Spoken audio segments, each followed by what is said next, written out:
Eh bien bonjour, mon nom est Frédéric Boran et dans cette vidéo je vais vous parler du Between. Donc le Between, c'est un petit opérateur en fait qui va vous permettre de simplifier un peu vos critères.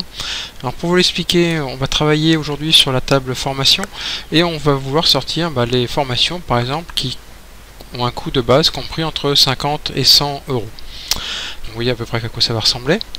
Donc on va faire créer requête, ça vous avez l'habitude. Donc on va faire un select. Bon, à la limite on va mettre un peu, qu'est-ce qu'on pourrait mettre, nom de formation, nom formation, donc from formation, jusque là pas de souci. Donc première méthode, utiliser les opérateurs supérieur, inférieur et le AND.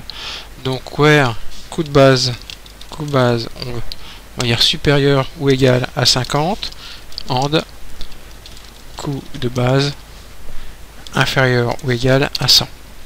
Donc maintenant si je fais exécuter, bon là il m'en sort un certain nombre, hein, on peut aller vérifier, vous verrez qu'il n'y a pas de souci. Ça peut être compliqué lorsque notamment ici vous avez des requêtes imbriquées ou des calculs par exemple. Vous avez quelque chose qui est beaucoup plus simple en écriture, c'est le between. Vous ouvrez une parenthèse, 50 et 100. Et si maintenant je le fais exécuter, ah oui, alors le problème c'est qu'il veut pas de parenthèse. D'accord, petite erreur de ma part, c'est pas bien grave. Voilà, et là donc on retrouve évidemment les 10 formations équivalentes.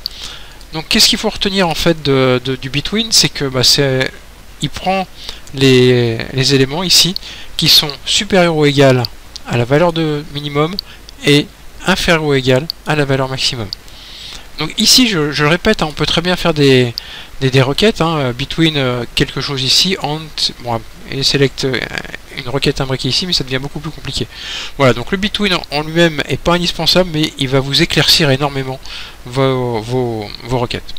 Voilà, donc je vous laisse vous abonner à mon site, à ma chaîne, allez visiter mon site où je vous présenterai pas mal de requêtes comme ça. Et on se retrouve dans une prochaine vidéo pour parler des différentes fonctions qu'on va pouvoir utiliser dans Access et dans le SQL. Je vous remercie.